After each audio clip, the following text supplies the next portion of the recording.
Queridos irmãos e irmãs,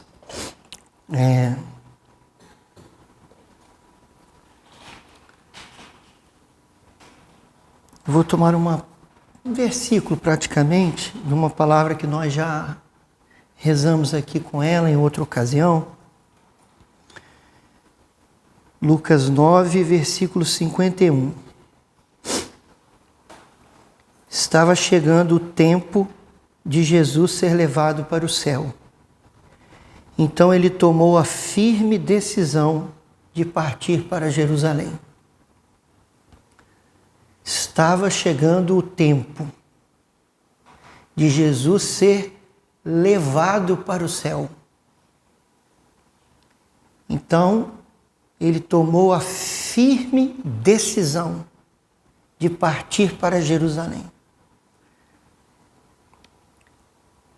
É muito interessante como essa palavra ela se encaixa com uma grande perfeição, no caminho de perfeição, nesse desenvolvimento da vida interior, né? Nesse avançar das etapas na vida espiritual, que todos aqueles que se apaixonaram por Deus, todos aqueles que já estão atraídos por Deus, encantados pela vida da graça, se sentem mesmo impulsionados, né, desejosos de avançar, né, de avançar nas etapas da vida espiritual, né.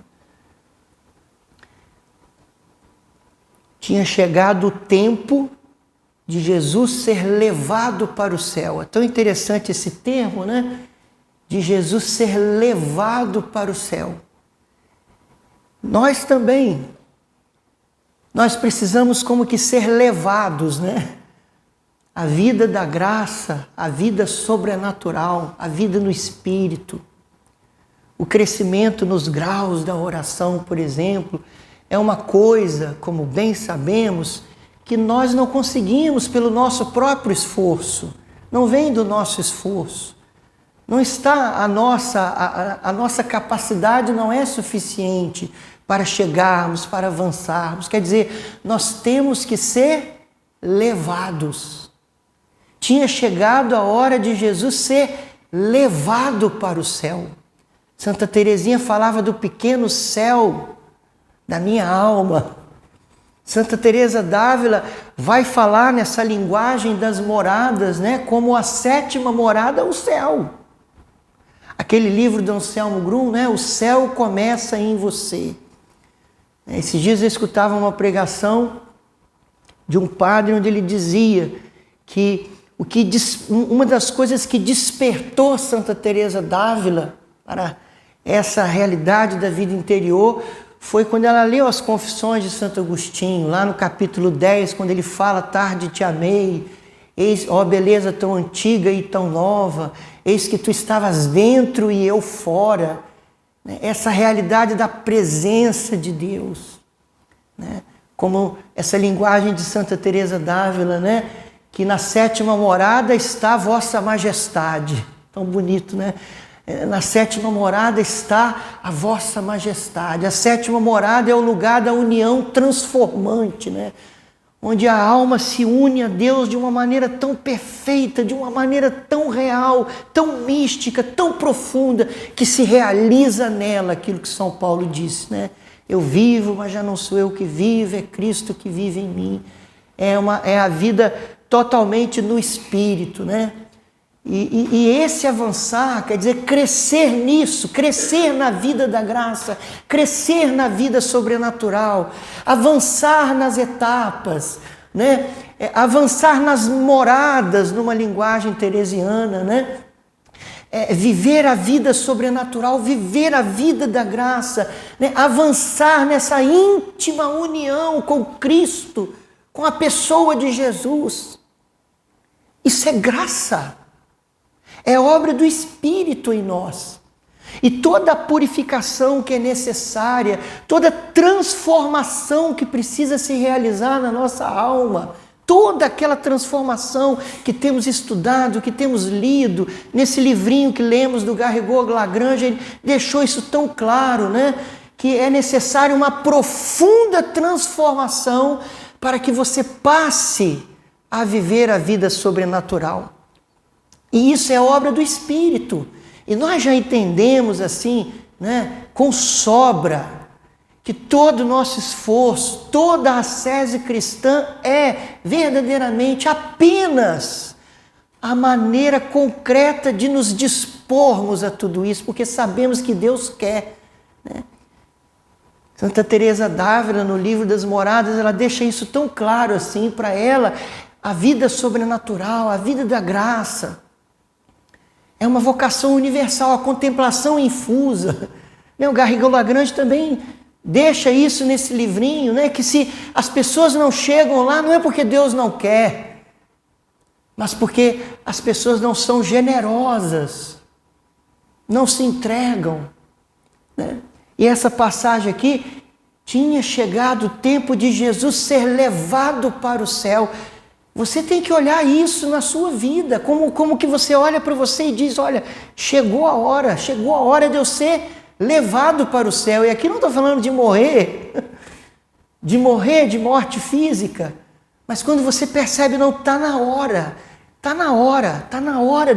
de eu começar a viver a vida do céu de verdade aqui na terra, que é a vida sobrenatural, que é a vida da graça. E aí Jesus tomou a firme decisão de encarar tudo aquilo que ele precisava encarar, de vencer tudo aquilo que ele precisava vencer, de passar por tudo aquilo que ele tinha que passar para ser levado ao céu. Aí ele tomou a firme decisão de partir para Jerusalém. Por quê? Porque tinha chegado a hora dele ser levado ao céu. Então ele tomou a decisão de passar por tudo que ele tinha que passar para chegar onde ele tinha que chegar. Isso tem que acontecer com a gente, como numa outra pregação vos dizia. É tão bonito, gente, quando você lê o livro das Moradas, quando chega na quarta morada e Santa Teresa d'Ávila diz, aqui começa o sobrenatural.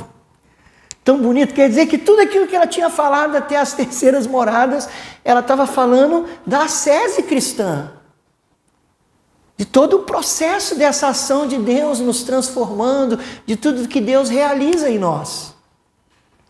Né? E aí ela fala, aqui começa o sobrenatural. Então, meus irmãos, hoje nessa pequena palavra, nem vou avançar muito, que nós renovemos a nossa decisão, renovemos que a gente possa assumir essa espiritualidade, né? Então Jesus tomou a firme decisão. Não é só, então Jesus decidiu ir para Jerusalém. Então Jesus decidiu passar por tudo que ele tinha que passar para ser levado ao céu. Não, Jesus tomou a firme decisão. O evangelista, ele dá o grau, a qualificação da decisão que Jesus tomou. Ele não diz, Jesus tomou a decisão. É muito diferente quando o evangelista escolhe dar essa qualificação. Jesus tomou a firme decisão de suportar tudo que ele tinha que suportar, de passar por tudo que ele tinha que passar para chegar onde ele sabia que tinha que chegar. E nós não podemos ter dúvida de que a vida sobrenatural, a vida da graça, avançar na vida interior, é onde temos que chegar. Sabe, na teologia mística de Santa Teresa d'Ávila, nossa baluarte, na cabeça de Santa Teresa d'Ávila, dizem os entendidos dela, estudiosos dela, que para ela toda alma, toda pessoa que tiver entrega verdadeira, generosidade, determinada determinação, vai chegar pelo menos às quintas moradas, na teologia dela.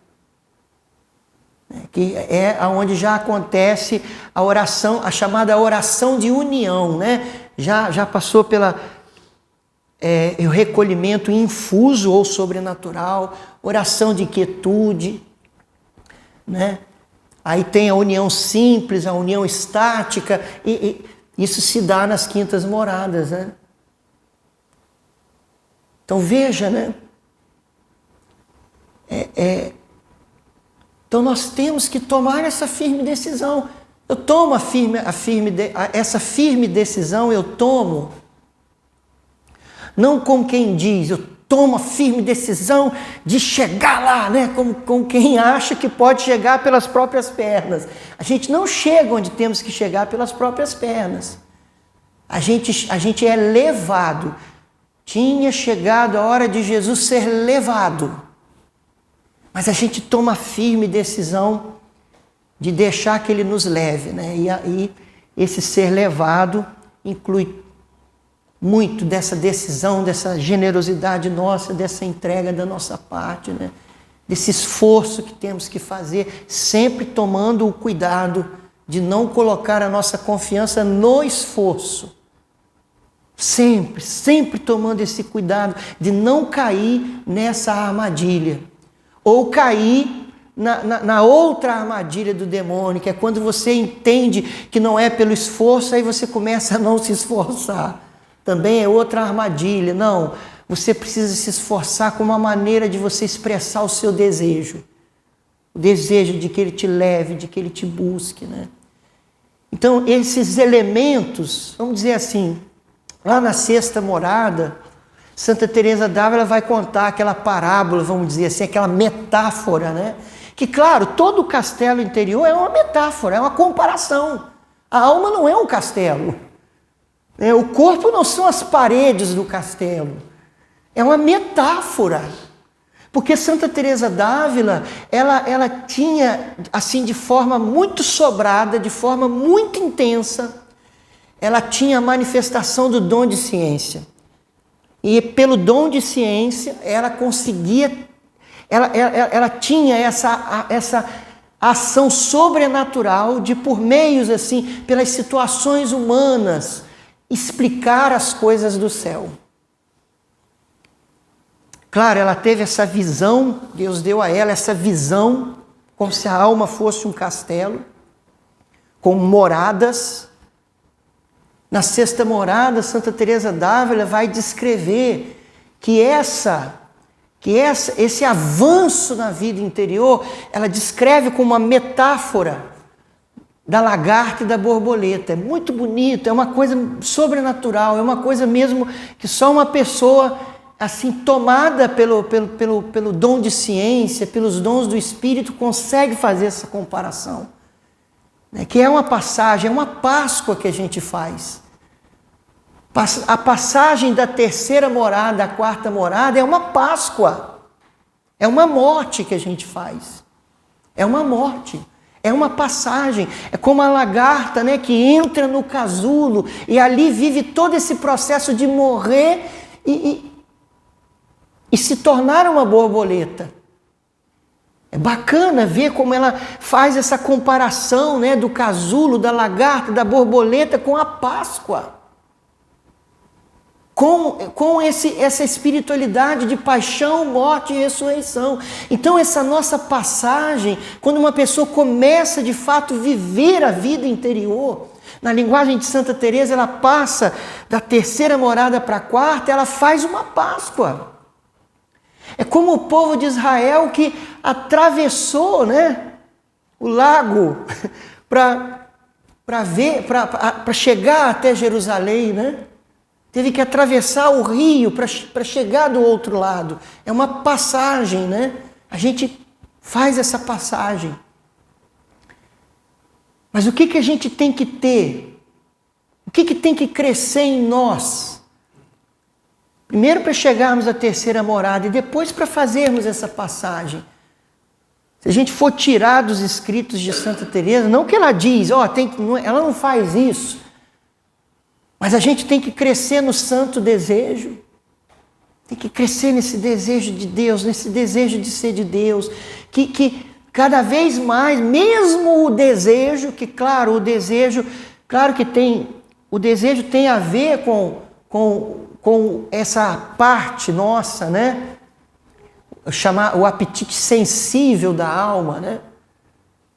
Não é a parte elevada da alma, a faculdade da vontade, mas o desejo, que tem a ver com a vontade também, acaba que nós somos um composto, né? Na linguagem de São Tomás de Aquino, um composto. A gente não é só alma, não é só corpo. A gente é um composto, espírito e carne, né? Deus nos fez assim. A gente é como um resumo da criação, né? Nós temos a existência como a existência dos animais, né? Os sentidos dos animais, mas temos também a vida inteligente como a vida dos anjos. Nós temos a inteligência como os anjos também têm, mas também temos essa existência como a dos animais. Nós somos um resumo da criação. Um resumo. Esses dias eu escutei o padre Paulo Ricardo dizendo isso, né? Dizer, nós temos a existência como a dos minerais, a vida como a dos vegetais, né? Os sentidos como dos animais e a inteligência como os anjos. Nós somos um resumo da criação. Né?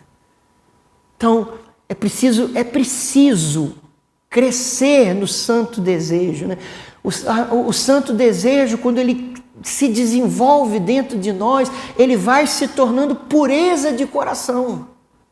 Ele pode começar nessa parte baixa da nossa existência, que são os apetites sensíveis. Mas você vai crescendo no desejo, no santo desejo, e esse desejo, ele não vai ser mais, não vai estar apenas nessa dimensão do desejo de consolação, o desejo de sentimento, não, ele vai sendo purificado. E não vai ser mais o desejo que está nessa dimensão do amor mercenário. Mas cada vez mais que você vai crescendo no desejo, o desejo de se unir a Deus, o desejo de agradar a Deus, o desejo de se entregar, o desejo de se sacrificar por Deus, o desejo de fazer a vontade de Deus. Por isso a gente tem que alimentar essa dimensão do nosso coração que é a vontade, né? Alimentar a vontade, alimentar o santo desejo. Claro, esse desejo tem que evoluir e ele tem que estar acima do desejo de sentir. Não é o desejo de prazer que todo mundo tem, é o desejo de ser de Deus. Chega a um ponto que esse desejo toma tanto o coração da alma santa que a pessoa vai se criando, vai se desenvolvendo dentro dela, como a gente viu na biografia de muitos santos, que eles tinham muito desenvolvido dentro deles o desejo de sofrer por Jesus, sofrer pelo reino. Eles tinham isso. Não que eles buscavam isso assim como masoquismo, como um desequilíbrio psicológico, não. Porque o desejo tinha crescido tanto e tinha sido purificado e sobrenaturalizado pelo Espírito que não estava mais na dimensão do prazer, o desejo de ter prazer. É o desejo de ser de Deus, de te entregar, de atos, de fazer coisas por Deus, de se sacrificar, de fazer a vontade de Deus, de agradar a Deus. Esse desejo, à medida que ele cresce e se torna espiritual, a pessoa, esse desejo vai dando à pessoa a capacidade de se esquecer de si mesmo, sabe? Se esquecer de si mesmo, de não pensar mais nos próprios interesses.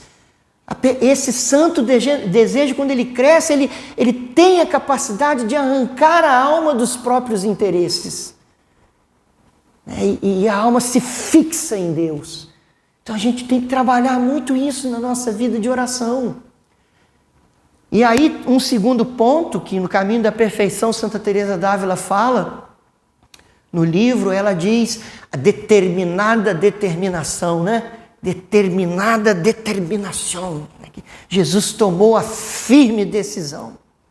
A gente tem que ter essa decisão, a decisão de passar pelo que tiver que passar, de fazer o que eu tiver que fazer, de não medir esforços, crescer no santo desejo, crescer nessa determinada determinação. E um terceiro ponto, a generosidade. Essa generosidade, gente, tem a ver com a virtude da mansidão.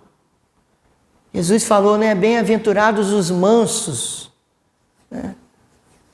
Porque possuirão a terra, né? O resultado me falhou a memória, né? É isso? Bem-aventurados os mansos.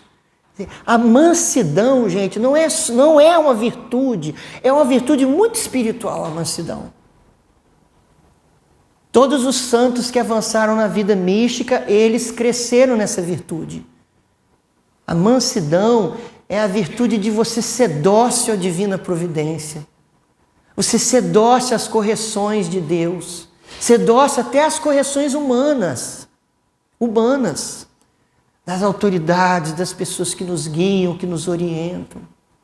É você ser dócil a tudo aquilo que a divina providência permitir para o seu crescimento, para a sua purificação.